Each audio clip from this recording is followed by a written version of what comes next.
There are so many games out there and you can't buy them all. Thankfully, a lot of developers release demos of their games, so you can actually test the games out before deciding whether to buy them or not. And that's why we are here, to test out these demos to tell you if these games are what you are looking for. In this episode, we checked out Midnight Heist, which is a co-op horror game that was released in early access October 2023.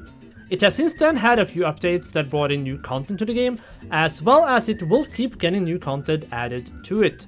If you want to see what this game is about, and if it would be just the type of game you're looking for, then keep watching. Yeah, I'm gonna go in the basement, that's probably where the...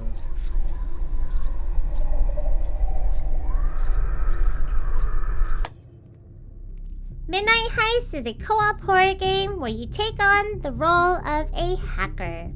By taking on missions from different organizations, your job is to use your skills to hack into the computers of shady companies, download and collect the data, as well as documenting any criminal activities the companies are trying to keep hidden.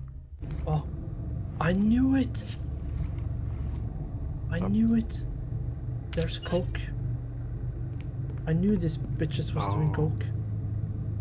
Told you. Ha! At first glance, this game might give off some sort of ghost hunting vibe, but that is far from the truth.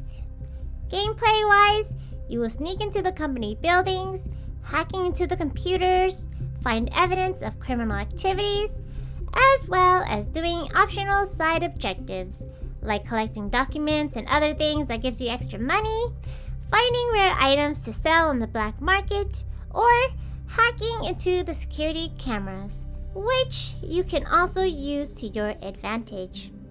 Oh, and we forgot to mention, you are not alone in this building, so the security cameras might come to good use. What the fuck is that?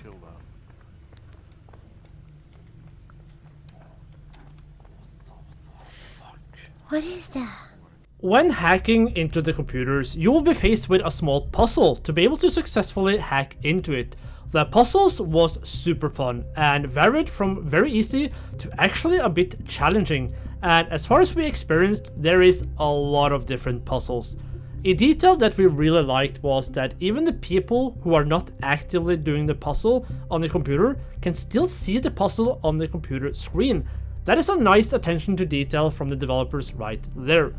And speaking of details, the game did a really interesting thing with the menus, as they appear as the looks of a tablet with not necessarily self-explanatory menus, but we kind of like it. It adds to the immersiveness and we love that. The same detail we find in the use of equipment, as you for example need to switch your phone from hacking to the camera, and the surveillance footage on your tablet looks and acts realistically. As we said, you can go in there alone or with a group of friends. But you will not be the only ones roaming the offices at night.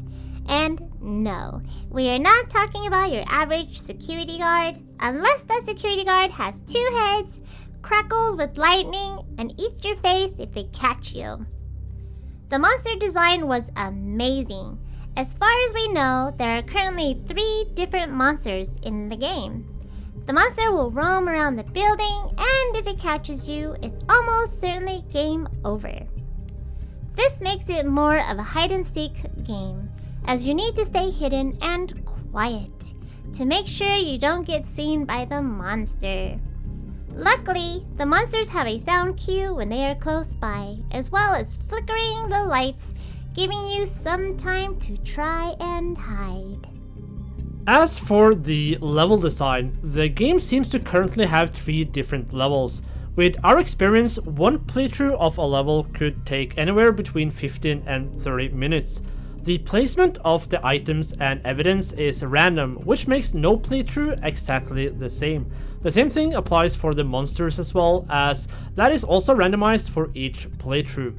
The only downside we could see about having such a long playthrough is that if someone dies pretty early on, that is going to be a pretty damn boring time for that person, just roaming around an empty gray space, not being able to really do anything. You can see the players who are still alive, but you cannot communicate with them. Our biggest wish would be to at least have a voice chat for the spectators, as we said, waiting 20 minutes for the game to end could be tiresome. The game isn't a horror game in the sense of jump scares, but rather seems to focus on a feeling of unease. While going through the buildings, you will experience voices whispering in your head, which can be incredibly creepy, as well as other noises that keeps you on the edge. What's that? How? Do it. What? What the fuck? Who said that? When it comes to replayability, the game does have a leveling system, as well as perks you can earn by leveling up. This adds even more variety and replayability to the game. The perks you eventually can choose from varies in different buffs for your own character, or it can be perks that offers a buff to the entire team. The money you earn from the missions can be used to buy cosmetics for your character. The game even has a somewhat story mode where you will continue to do certain tasks for the 3 big criminal organizations in the city and uncovering the mysteries within these organizations and a secret organization just known as Pegasus. Overall, this game was a pleasant surprise as we didn't really have any expectations to it, other than the thought of this possibly being a Phasmophobia clone or a clone of any sort of ghost hunting game. The gameplay was super fun, and even when we kept dying learning how this game worked, it was still just as fun going back into it. And that is a good sign there is a replayability to this game. The puzzles added some extra fun to it, and we did love that the game had both main objectives and side objectives that you could do. The game, while not being as scary as some of the other games we have tried, it had a creepiness to it that did give us some goosebumps. As being spotted by a monster in most cases means certain death, so you'd need to stay hidden at all times, which naturally adds some tension to the game.